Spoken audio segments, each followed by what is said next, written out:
Esse entendimento de que o historiador ou a história oral enquanto um método, é importante dizer, deixar claro, né? Eu entendo a história oral não como uma outra história, né? Eu entendo a história oral como, talvez até por falta de uma definição melhor, como um movimento e também como um conjunto de ações que nos levam a produzir fontes orais. Esse é o primeiro ponto. Fontes que têm o entrevistador e o entrevistado como autores dessa fonte e que se constitui sobre a narrativa, né, ou a partir da narrativa, tem como base a narrativa e que consequentemente gera uma série de problemas e dificuldades para quem trabalha, para quem manuseia, para quem se dedica a lidar com este material. Eu costumo dizer que um historiador oralista, para usar uma expressão do professor José Carlos Selle, né, a expressão é dele, mas a afirmação tem muito mais a ver com o que eu entendo, dificilmente consegue se eximir de pensar a sua ação enquanto um historiador que produz as suas fontes, né? Ele produz o material, ele produz o seu próprio alimento, né? O historiador meio que orgânico, né? Tem que produzir aquilo que ele vai consumir de alguma maneira. É certo que isso não vale para tudo, mas a fonte oral também me leva, particularmente, a ter que pensar a oralidade enquanto um fenômeno, enquanto um tema, ou como a gente costuma dizer, enquanto um objeto. Tá? Não vou falar disso agora, mas nesse sentido, nos anos 90, e eu já mencionei, era importante construir um arrazoado defensivo e esclarecedor do que significava a história oral e do porquê se utilizava a história oral. Para isso nós tínhamos que adotar uma postura um pouco que genealógica, buscar um pouco a história da história oral, mostrar como é que ela aparece, e ela aparece muitas vezes nas ciências sociais, e aí como é que isso migra para a história, como é que a gente faz migrar para a história. Esse é um ponto. Outro ponto é que lá naquele momento, ainda muito ligado à ideia de uma história redentora dos fracos e oprimidos, dos trabalhadores excluídos, né, de uma história social que tinha por base o marxismo e que pretendia também ser uma ferramenta de luta política, ideológica, de transformação, na busca de uma sociedade menos desigual, talvez alcançar a sociedade comunista ou uma sociedade socialista. Os historiadores muito pretensiosos chamavam para si essa tarefa de dar voz aos vencidos, né? A história vista de baixo, a história que resgatava alguma coisa, a história que tinha que dar lugar àqueles que não eram vistos. Isso é, na verdade, uma resposta ainda à chamada história positivista, né? Claro que não é a história positivista, mas a história das batalhas, a história dos grandes nomes, a história dos pioneiros.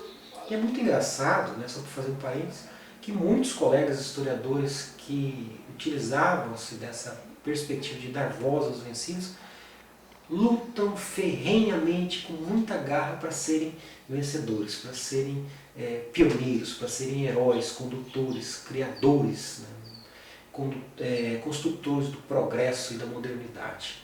Né. O tempo todo querem ser endeusados como responsáveis por alguma obra, por uma grande obra. Sobretudo em Dourados, que é um celeiro de pioneiros, né? Todo mundo aqui é pioneiro de alguma coisa. Então, essa prática da história oral proporciona esse tipo de ação. Né? Então, eu posso ser apenas primo do papagaio e do Marcelino Pires, mas eu tenho que ter dinheiro, ou melhor, desculpa, eu tenho que ter, preciso ser reconhecido enquanto pioneiro. Ora, isso revela que a história não é neutra, isso revela que os sujeitos não são puros, né? Os sujeitos humanos são tão animais quanto os outros. E na história eu consigo perceber um pouco dessas características das pessoas. Bem, então lá no passado, né, eu diria até metade talvez dos anos 90, né, era importante dizer da voz dos vencidos, porque tinha uma perspectiva militante, panfletária até certo ponto, né, mas hoje está muito claro para os entre aspas, praticantes da história oral, de que ela não dá voz, não é essa a razão de se constituir um método, né? Porque não é ela que proporciona um sentido, é o uso que se faz do conhecimento que dá um sentido a este conhecimento. Então, hoje eu entendo que nós não nos damos voz. Na verdade, nós trabalhamos com pessoas que têm experiências diversificadas a respeito ou num determinado evento histórico. E se entendemos que é importante buscar essas pessoas, ouvi-las, né? Gravar as suas entrevistas, né? Dialogar com elas, nós vamos fazer isso. Então não se trata mais de dar voz, acho que nunca se tratou. Penso que era muito mais uma estratégia defensiva e tentar se afirmar do que propriamente uma posição metodológica, ou pelo menos um componente de uma postura metodológica. De certa forma, ou melhor dizendo, não se justifica mais esse entendimento de que nós precisamos dar voz a quem quer que seja. Até porque qual autoridade, né, ou quem nos atribui autoridade para dar voz ou para tirar voz, né, para atribuir palavras ou excluir palavras. Né? Eu faço isso, é óbvio que eu faço isso quando eu estou lidando com entrevistas. Né? Eu tenho que editar, eu tenho que transcrever. A fase final me dá essa autoridade, mas há por trás disso um princípio ético, né?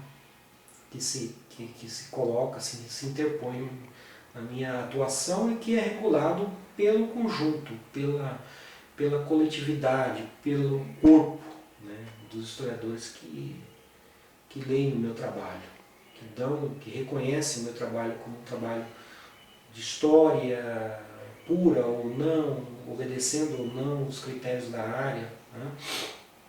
Então eu penso que hoje isso está tranquilo, né? Não preciso mais justificar um projeto de pesquisa dizendo que eu pretendo dar voz. Né? Talvez eu possa até dizer que, por N razões, por razões desconhecidas, por razões conhecidas, no outro lado, aquele objeto ou aquele grupo não possui, não produziu o que nós chamamos de fontes. Né? E aí a metodologia ela é pertinente, ela é importante. Ponto. Apenas para dizer da metodologia, não para justificar o objeto, ou tampouco para justificar a metodologia. Né? Salvo algum ou outro caso, né? Mas em geral a utilização das fontes orais está muito bem resolvida no campo histórico hoje. Né? Nós temos prova disso a existência da própria Associação Brasileira de História Oral. Né? Lá no passado isso era muito forte, inclusive há textos em que, quando eu estou falando do passado, estou falando no final dos anos 80, começo dos anos 90. Talvez poderíamos demarcar mais isso, se fosse o caso. Mas enfim, lá naquele passado havia uma forte discussão a respeito de que a história oral pretendia ser uma outra história. Caudatária desse entendimento de que alguém estava dando voz a alguém. Né? Isso depois foi resolvido. Né? E me lembro de uma atividade na Universidade de São Paulo durante a ANPU, em 1994, em que hoje um importante colega da área que escreve, que produz sobre história oral, dizia sobre a sua posição, a sua prática de pesquisa, em que ele dizia assim, olha, eu entendo a produção de uma fonte oral como uma atividade de trabalho, então eu pago alguma coisa para o meu entrevistado. Né? E aí ele explicou, ele justificou. Né? Eu particularmente nunca concordei, nunca aceitei, nunca me senti convencido pela sua observação. Esse ano eu tive a oportunidade de ouvir esse colega fazendo uma reflexão sobre isso. E de certa maneira mostrando algo que para nós naquele momento, quando ouvimos em 94, já estava mais ou menos claro do equívoco. Ou talvez, equívoco é uma expressão muito forte para esse caso, mas pela forma como ele conduzia, que não era certamente uma forma mais adequada. E depois, mais tarde, ele vai fazer uma análise sobre isso. Mas com certeza foi uma experiência importante, né? No próprio amadurecimento da área. Né? Poderia, como ele pagou literalmente o preço por ter vivenciado, ter construído essa experiência. Ele deu uma contribuição para dizer para a gente, olha, pensem bem sobre isso, veja como é que eu fiz, né? O que é que isso contribuiu, quais são os ganhos e as perdas que eu tive com esse procedimento, né? Então, não estou julgando, atribuindo um valor positivo ou negativo à ação desse colega, mas eu estou colocando isso como também um próprio elemento para se pensar o trabalho com a fonte oral. Particularmente, então, eu trabalho numa relação muito próxima. Isso tem a ver também com as parcerias com que eu estabeleço, né?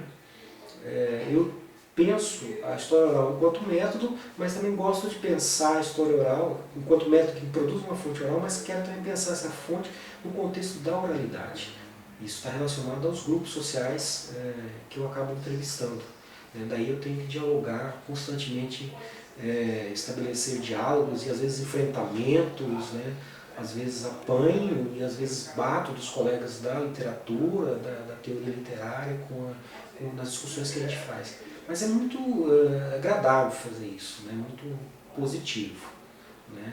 Agora, finalizando um texto, né, juntamente com um colega, um parceiro de trabalho já de muitos anos, a gente observava algumas coisas e chegamos a alguns desentendimentos no melhor sentido, em que ele dizia, olha, isso aqui tem esse formato, e eu dizia, não tem esse formato, tem aquele outro formato, né? E discutimos por mais de 5 horas e não chegamos à conclusão de qual era o formato, afinal, que prevalecia na obra, né?